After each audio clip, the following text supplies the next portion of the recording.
everyone. Welcome. You are listening to Weddings Done Right Radio, the how-to for the I do. This radio show came about because there is so much information out in the world about weddings and planning weddings, and really not too many alternatives to get good, solid advice from the experts in the industry.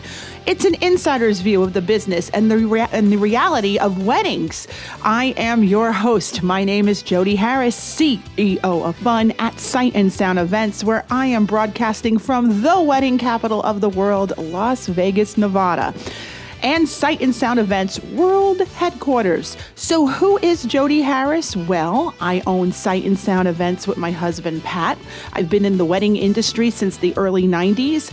I am a wedding entertainment producer, director, coordinator, disc jockey, MC, blogger, podcaster, and I am a National NACE Professional Member of the Year Award winner. During my career and in my career, I successfully produce weddings, and I do so today. We are bringing you a variety of shows on just a whole bunch of wedding topics, like attending a bridal show and catering and floral and all that kind of fun stuff. And they are available for you on download on iTunes and on YouTube. So definitely make sure you pass the word along to your friends. You could support this show. Boys and girls, I am looking for your support. I am looking for your love. You can support our show by rating our show. You can write a review. You could subscribe on iTunes. So we definitely use your support. That is the best way to support our show. So when you're listening out there, just click 4 stars. Click the 4 stars, write a review. It's all good. You can also follow me, Jody Harris, JODIHARRIS, on Twitter. I love the Twitter love. I get a lot of Twitter response, and I keep it coming. I really do love it.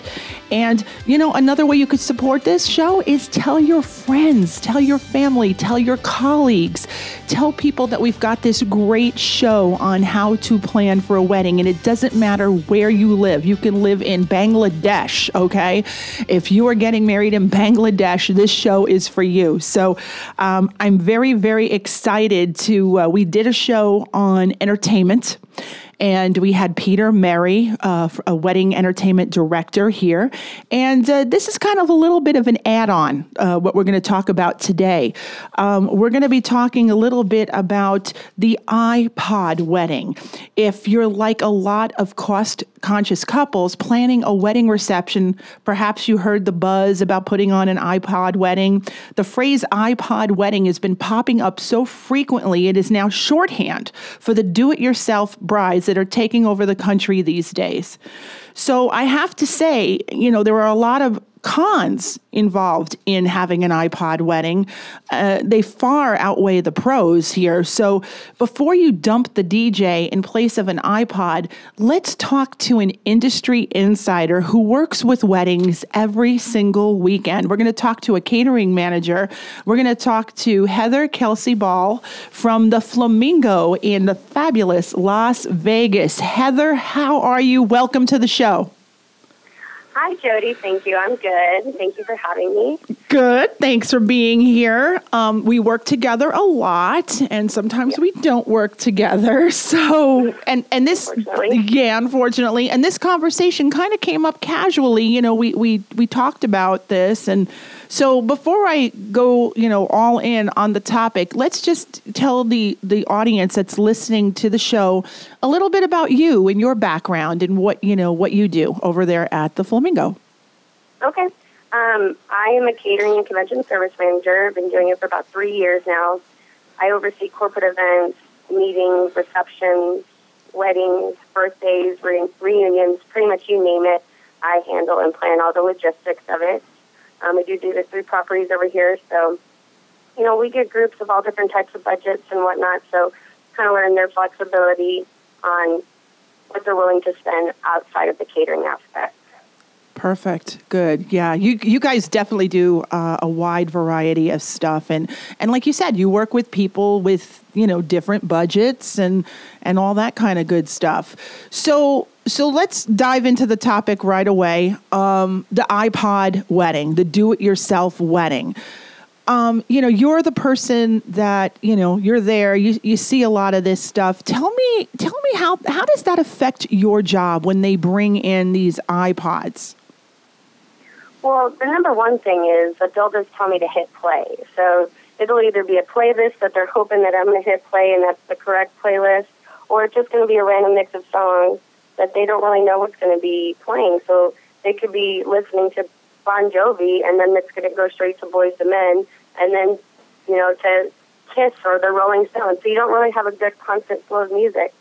It doesn't make the event go in a constant flow, and so that interferes with us because we don't really know what what they want out of it. We don't know when they're going to want to do the cake cutting. We don't know when they're wanting to do their first dance or their father-daughter dance or the mother-son dance or whatever it is.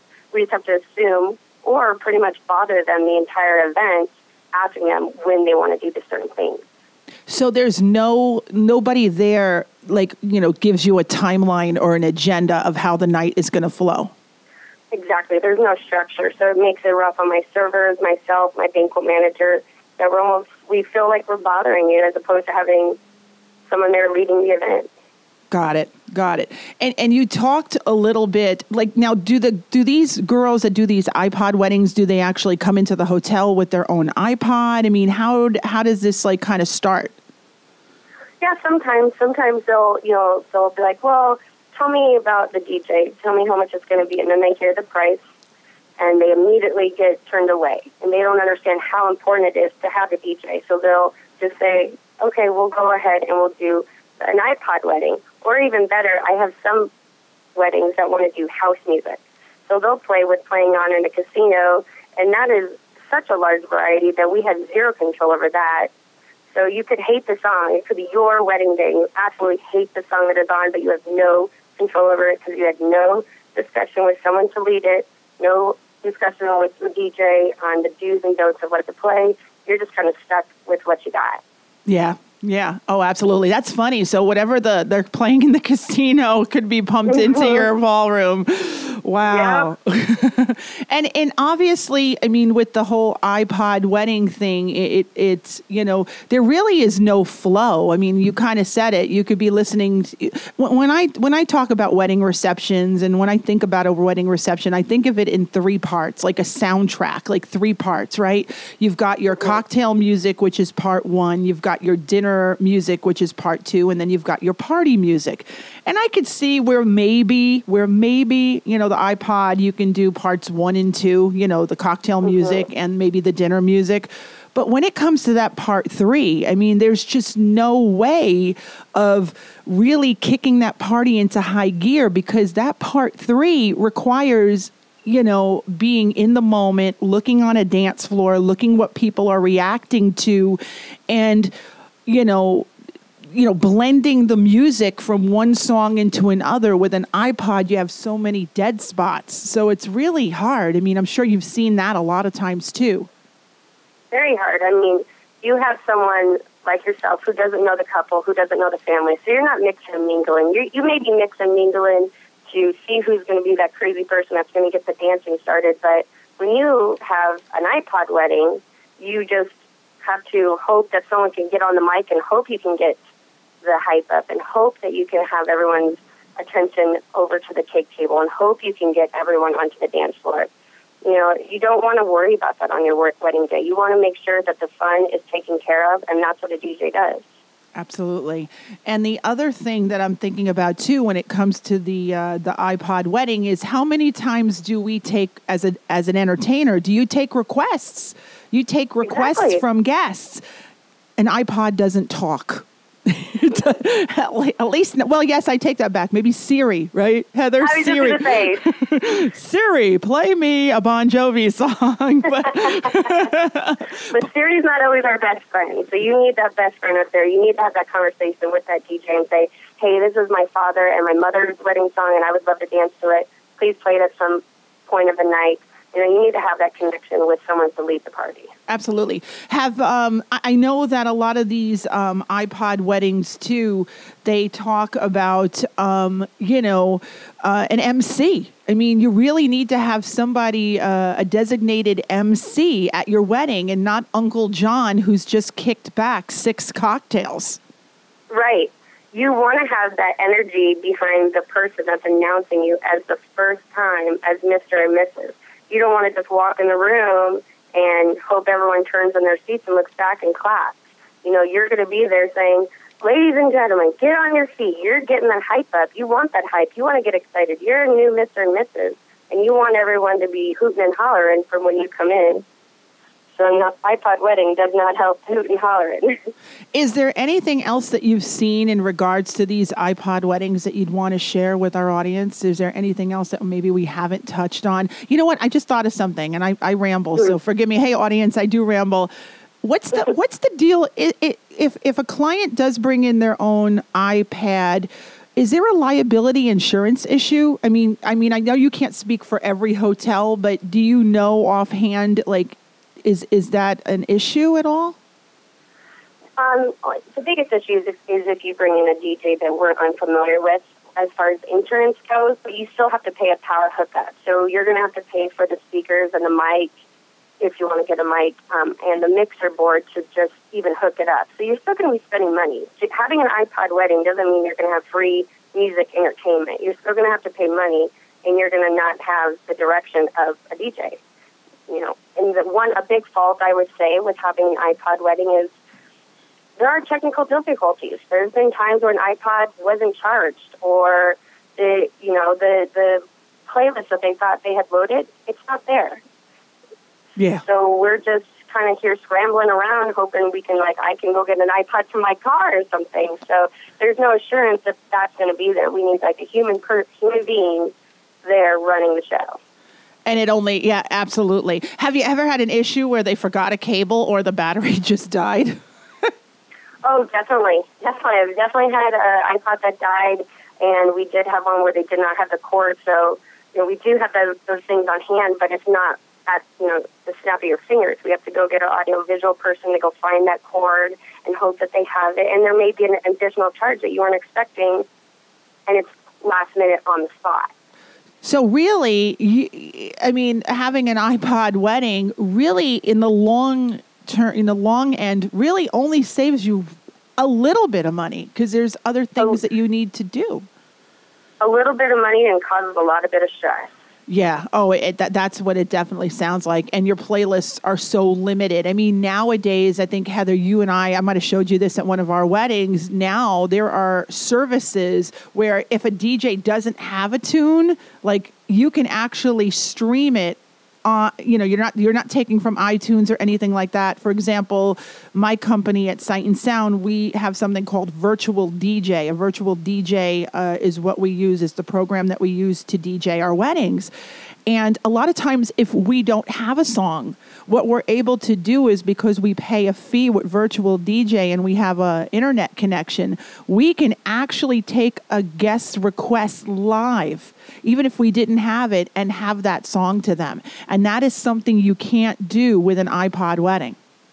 Not at all. It's very unique and an extreme, almost like a blessing of a luxury to be able to do that on the spot on your wedding day. Absolutely. So Heather, kind of wrapping this all up, if you have an iPod wedding, it's not exactly iPod, because you need the iPod, but you're also going to need speakers.